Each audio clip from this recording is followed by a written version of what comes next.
Hello friends, study with TG point में आपका स्वागत है। आज हम फिर से आपके सामने हिंदी ग्रामर के प्रीवियस ईयर क्वेश्चन का ये नेक्स्ट सेट लेकर आए हैं। आशा आपको पसंद आएगा। अगर आप चैनल पर नए हैं तो प्लीज़ जल्द से जल्द इस चैनल को ज़रूर से सब्सक्राइब कर लीजिए और साथ साथ बेल आइकन को भी प्रेस कर लीजिए ताकि नेक्स्ट जो भी वीडियोज़ आती हैं उन सबकी नोटिफिकेशन टाइम टू टाइम आपके पास पहुँचती रहे। इसमें हम जितने भी क्वेश्चन करते हैं वो रोल प्रीवियस ईयर होते हैं, इसलिए चैनल को सब्सक्राइब करना मत भूलिएगा ताकि आपकी प्रैक्टिस ओवरऑल टॉपिक की बनी रहे, चाहे वो संज्ञा हो, सर्वनाम हो, विशेषण, क्रिया, साहित्य, कोई भी टॉपिक हो। आइए शुरुआत करते हैं आज के इस सेट की। सबसे पहले क्वेश्चन है हमारा, चिन्ह से किसी की कही हुई बात को स्पष्ट करने के लिए वाक्य के अंत में किस चिन्ह का प्रयोग करते हैं? लोभ, राघव, रेखांकन या विवरण चिन्ह का।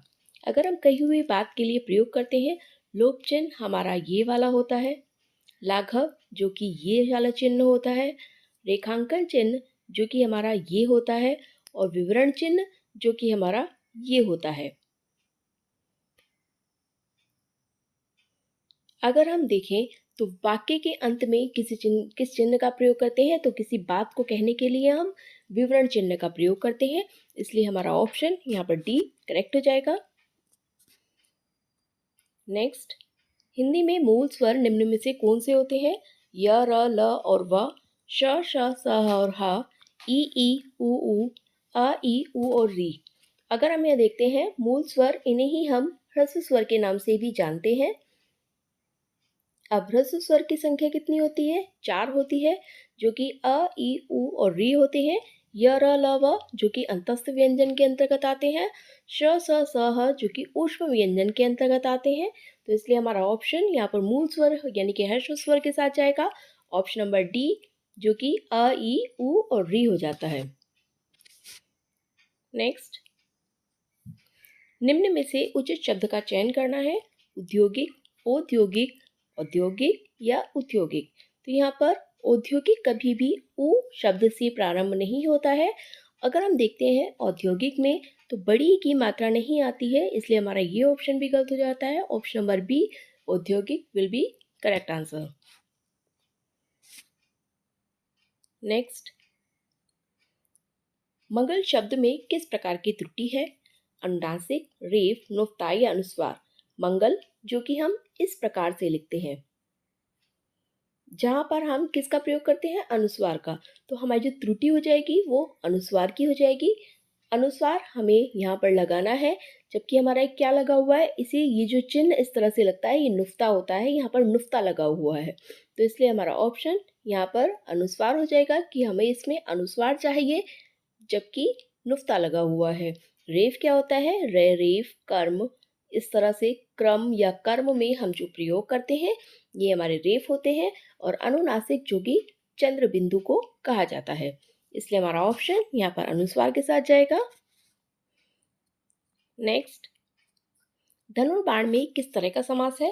तत्पुरुष, बहुव्रीहि, कर्मधारय या द्वंद्व। अब अगर तत्पुरुष की बात करते हैं, यहाँ हमें विभक्ति चिन्ह देखने के लिए मिलता है, विभक्ति चिन्ह का लोप होता है।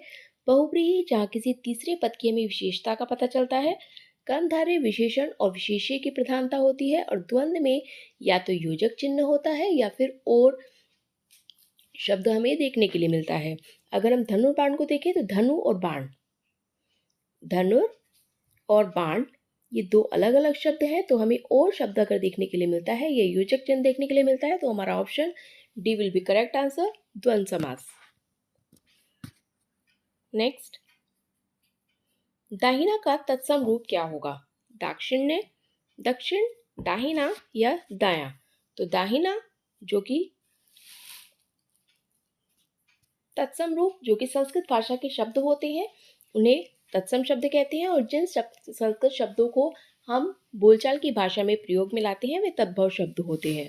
दाहिना जो कि अपने आप में एक तद्भव शब्द है, इसका अगर हमें तत्सम बताना है तो इसका तत्सम क्या हो जाएगा? दाहिने का दक्षिण होता है।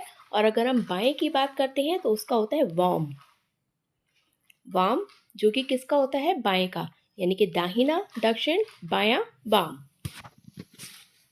नेक्स्ट, उल्हाना शब्द का तत्सम रूप क्या होगा? उल्हाना जो कि अपने आप में एक तद्भव शब्द है, इसका तत्सम अगर हम कहें तो इसका होता है उपालंब। उपालंब उल्हाना का तत्सम रूप होता है। Option number C will be correct answer.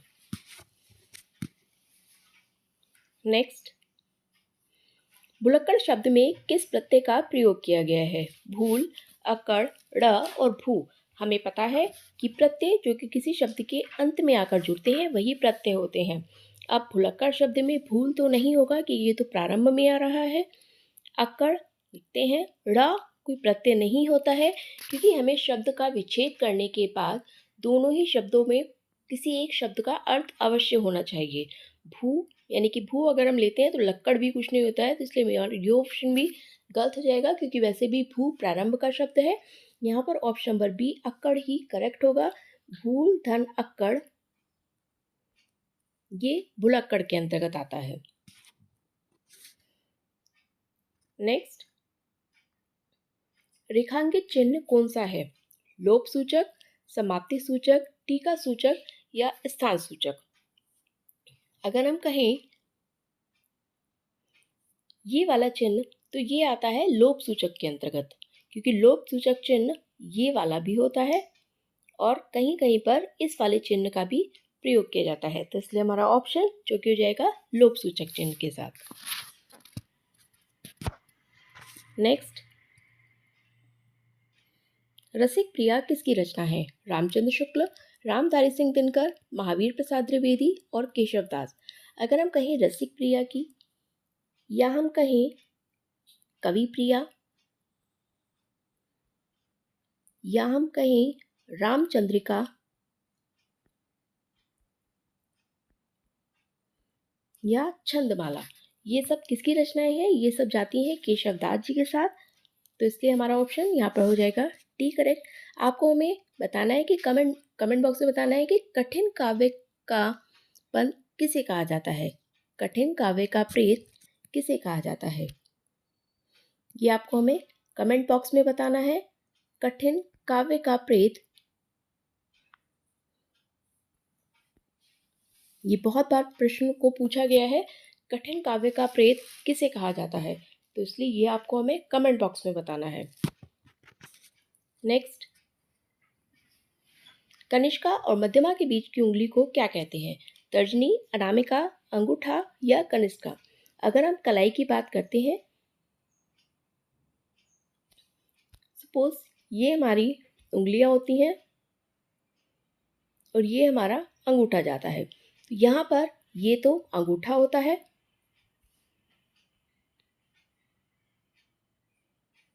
ये वाली उंगली तर्जनी होती है, ये वाली मध्यमा, ये वाली अनामिका और ये कनिष्का। अब हमसे पूछा है कनिष्ठा और मध्या, मध्या और कनिष्ठा के बीच में आती है अनामिका, तो इसलिए हमारा ऑप्शन यहाँ पर जाएगा बी अनामिका के साथ।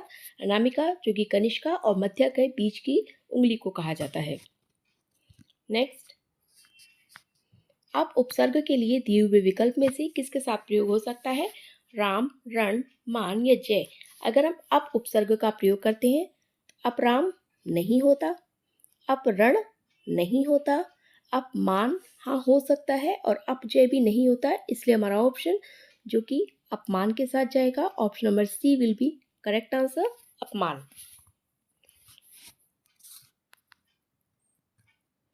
नेक्स्ट, प्रत्यक्ष शब्द में कौन सी संधि है? आद्यादि, यण, गुण और दीर्घ। अगर हम बात करते हैं प्रत्यक्ष, सबसे अच्छी ट्रिक होती है जहां पर य और व आधा हो, य और व इस तरह से आधा हो, जैसे यहाँ पर यह से पहले कोई भी वर्ण अगर हमें आधा दिखाई देता है तो वहां पर हम यण संधि के साथ जाते हैं। य या व पर कोई भी आधा शब्द अगर हमें लटका हुआ दिखाई देता है तो वह यण संधि के साथ जाता है, इसलिए हमारा ऑप्शन यहाँ पर यण संधि हो जाएगा, क्योंकि संधि मोस्टली ऐसा है कि वर्ड टू वर्ड समझ में नहीं आती है, बट ट्रिक वाइज अगर हम करेंगे तो एग्जैक्टली माइंड में सेटअप हो जाती है। नेक्स्ट, दिनोदिन शब्द में कौन सा समास है? तत्पुरुष, द्वंद, अव्ययभाव या कर्मधारय?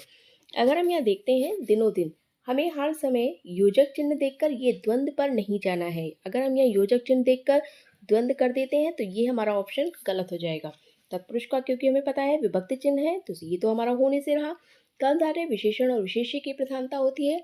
अब अगर अव्यय भाव की बात करते हैं तो अव्यय भाव में जहाँ पर दिन दिन, रात रात, इस तरह से शब्द अगर एक ही शब्द की आवृत्ति हो, क्योंकि हमें द्वंद्व समास में दोनों ही शब्द को विपरीत भी देखना है, योजक चिन्ह के साथ साथ वे दोनों शब्द आपस में विपरीत भी होते हैं, तो इसलिए हमारा ऑप्शन यहाँ पर सी अव्यय भाव के साथ जाएगा, क्योंकि दिनों दिन को हम दिन दिन भी कहते हैं, दिन दिन आता है, तो इसलिए हमारा ऑप्शन यहाँ पर अव्यय भाव विल बी करेक्ट आंसर।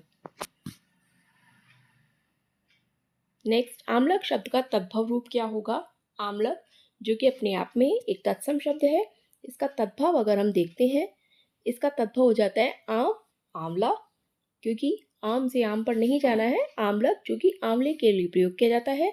और इधर अगर हम आम को देखते हैं तो ये आम्र, इसका तद्भव रूप आम्र होता है, इसलिए हमारा ऑप्शन यहाँ पर सी विल बी करेक्ट आंसर, आंवला।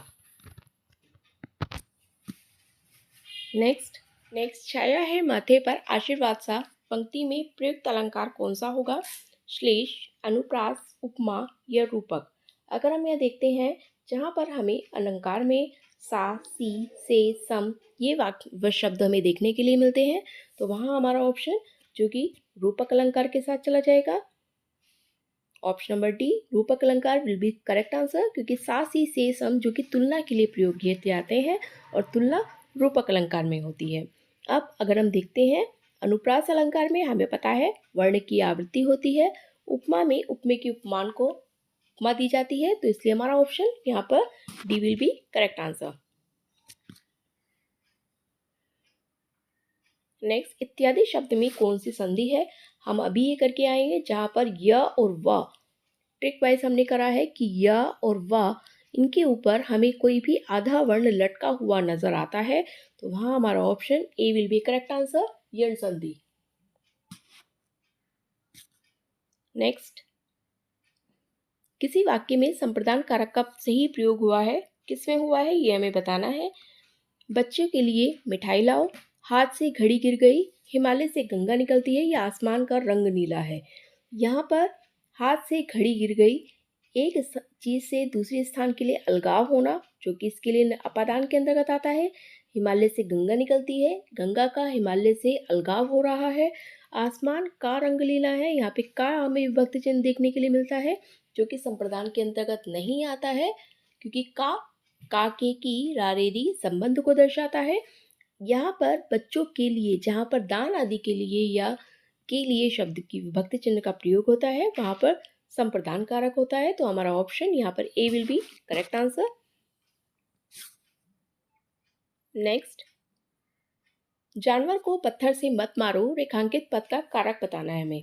से, यहाँ पर से विभक्ति चिन्ह किसके लिए प्रयोग हुआ है? अधिकरण जो कि में और पर विभक्ति चिन्ह को बताता है। संबंध हम अभी बताकर गए हैं, का, के, की, रा, रे, री इनके लिए आता है। करण कारक जो कि से के लिए आता है और कर्म कारक को के लिए आता है, लेकिन यहाँ पर से हमें प्रयोग किया गया है, से शब्द को हम साधन के लिए प्रयोग करते हैं यहाँ, तो इसलिए हमारा ऑप्शन यहाँ पर सी विल बी करेक्ट आंसर। वैसे भी पत्थर एक साधन है, साधन के रूप में जब किसी शेर का प्रयोग किया जाता है तो वहाँ हमारा ऑप्शन करण कारक के साथ जाता है। नेक्स्ट, जब दो शब्द समास बनाकर किसी तीसरे शब्द का विशेषण बन जाए तो उसे क्या कहते हैं? द्विगु, द्वंद्व, बहुव्रीहि और कर्मधारय। जब दो शब्द आपस में समास बनते हैं और किसी तीसरे शब्द की ओर संकेत करते हैं तो हमारा ऑप्शन यहाँ पर बहुव्रीहि के साथ जाता है, क्योंकि द्विगु में हमें प्रथम पद संख्यावाची देखने के लिए मिलता है, द्वंद्व में योजक चिन्ह देखने के लिए मिलता है, और कर्मधारय में विशेषण और विशेष्य की प्रधानता होती है, तो इसलिए हमारा ऑप्शन यहाँ पर करेक्ट हो जाएगा, जो कि हो जाएगा बहुव्रीहि समास, क्योंकि तीसरे शब्द का विशेषण बनता है ये, ऑप्शन बहुव्रीहि समास will be correct answer. Next, सनसनाहट शब्द में कौन सा प्रत्यय प्रयोग किया गया है? सन, आहट, हट और नाहट। इसका आंसर आपको हमें कमेंट बॉक्स में बताना है, क्योंकि यही वाला एस्टेस क्वेश्चन हम करके आ चुके हैं। प्लीज़ इसका आंसर ज़रूर से बताइएगा, और आपको क्वेश्चंस कैसे लगे ये भी आपको कमेंट बॉक्स में हमें ज़रूर बताना है। मिलते हैं हम नेक्स्ट वीडियो में, तब तक के लिए थैंक यू।